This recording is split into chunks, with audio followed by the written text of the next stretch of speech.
In a video statement broadcast on Syrian state television, rebel fighters say President Bashar al-Assad has been overthrown and all detainees in jails have been set free. The collapse of the Syrian government brings to a stunning end the brutal 50-year rule of the Assad family. As rebels moved suburb to suburb in Damascus, symbols and statues of the regime were torn down in triumph. The lightning blitz led by the Islamist group Hayat Tahrir al-Sham started just 8 days ago when they stunned government forces and seized Aleppo.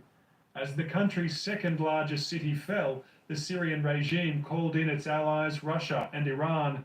But the opposition forces fought on southward, last night taking control of Homs, which opened the road to Damascus. Assad's seat of power fell just as quickly.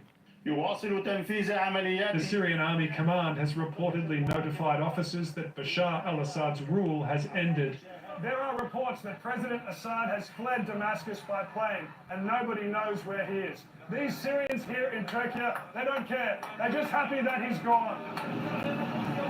With the collapse complete, videos emerged of Assad's forces fleeing the country, some into neighbouring Iraq. Once heavily fortified checkpoints, now deserted. Syria's Prime Minister has issued a video statement saying he's ready to extend his hand to the opposition to form a transitional government. The need for an orderly political transition has never been more urgent, starting with the urgent formation of inclusive and credible transitional arrangements in Syria. The last day of authoritarian rule and hopefully the end of a bloody 13-year civil war. Let's bring in Eric Torchek now, who's near the Syria border in Turkey. Eric, what are you seeing there tonight? Charlotte, just overwhelming relief, joy and scenes of celebration. People are dancing and singing in the streets. I'm in a border town called Rehanle, home to thousands of Syrian refugees. They are overjoyed to see events in Damascus. They are chanting, "Syria is free, Syria is free." And now these scenes are being replicated right across Turkey, where millions of Syrians live. For the first time in years, they're contemplating a potential return to their homes and the hope that they can rebuild Syria and live in freedom and safety. And Eric, have we heard from the United States or Syria's allies yet? The White House says President Joe Biden is closely monitoring what it called extraordinary events and is speaking with regional partners.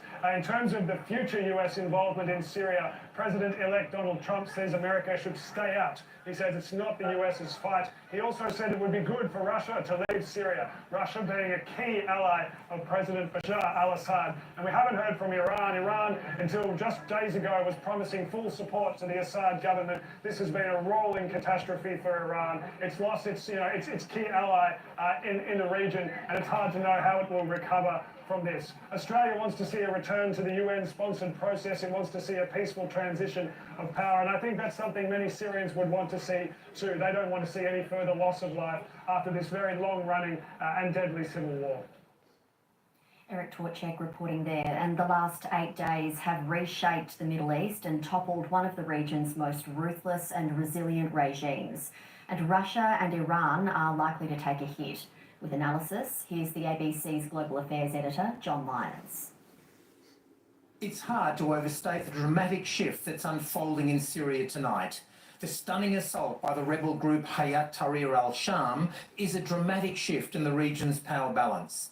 They struck at the most opportune moment, when the Syrian despot, Assad's allies, were busy elsewhere. The biggest losers, Russia, weakened by its war in Ukraine, Iran, distracted by brinkmanship with Israel, and the Lebanese militant group Hezbollah. The Assad regime was Russia's major Middle Eastern ally. Putin risks losing his most important naval and air base on Syria's coast, a big blow. In pushing into Ukraine and claiming 20% of the former Soviet republic's territory, Putin may have lost his main conduit to project power to the Middle East. US intelligence agencies are also watching developments with deep concern. Hayat Tahrir al-Sham is a designated terrorist group. It could now be in charge of Syria's formidable chemical weapons stocks, heralding a new and extremely volatile era. South Korea's president has survived an impeachment vote, outraging tens of thousands of people who again took to the streets of Seoul to demand his removal. But Yoon Suk-yeol's days in the top job are numbered, with even his own party saying his attempt to enact martial law has left his position untenable. East Asia 이 correspondent 시리얼로 Kathleen Collingwood 평가를 해요. reports from the capital, เว็บ Seoul. ที่ก่อนจะ